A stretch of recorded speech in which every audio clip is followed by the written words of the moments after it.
Hello everyone. For this video, we are going to talk about the feedback that you give on assessments.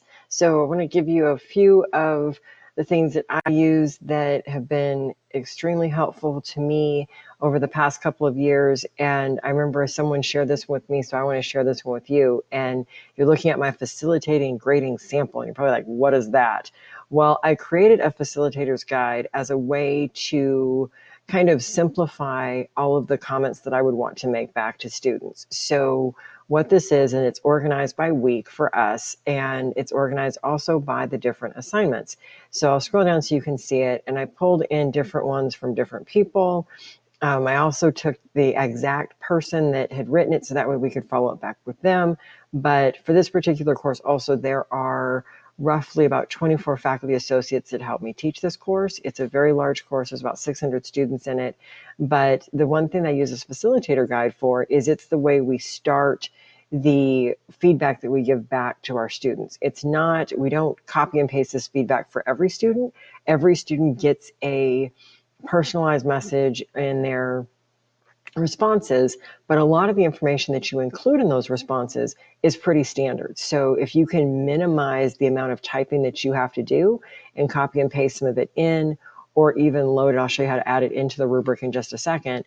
But if you can minimize that, it's going to save you some time across the board. So what I use is something like this. I'll go in and copy out some pieces, especially like these cool links and things. I will copy those in, and then I will tailor my message specifically to that student.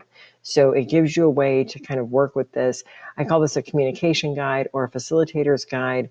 It breaks it down for full credit, missing some pieces or missing an APA citation, and then it has points to it. So every assignment we do is within our facilitator or communication guide, giving us a quicker way of responding to students with more detailed feedback. So it gives you a way really to work with them, but to also save yourself some time so you're not constantly retyping everything.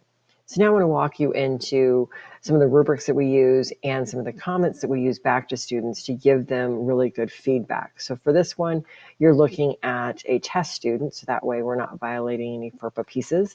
But notice for this one, that in this rubric, there is the criteria here. So this rubric is set up with criteria. It is not set up with individual ratings or comments within each one. So it doesn't follow the traditional kind of rubric, the 4 parts where you're clicking at each one. This one gives us a little bit more flexibility in responding back to the student. So you'll notice here that we have something called saved comments. So what I like to do is as I start loading my comments in, what I also do is I click this button right here, so it saves that comment for me so I can reuse it later. So this gives me a way to look at the different pieces the students have added and then add comments specifically to it.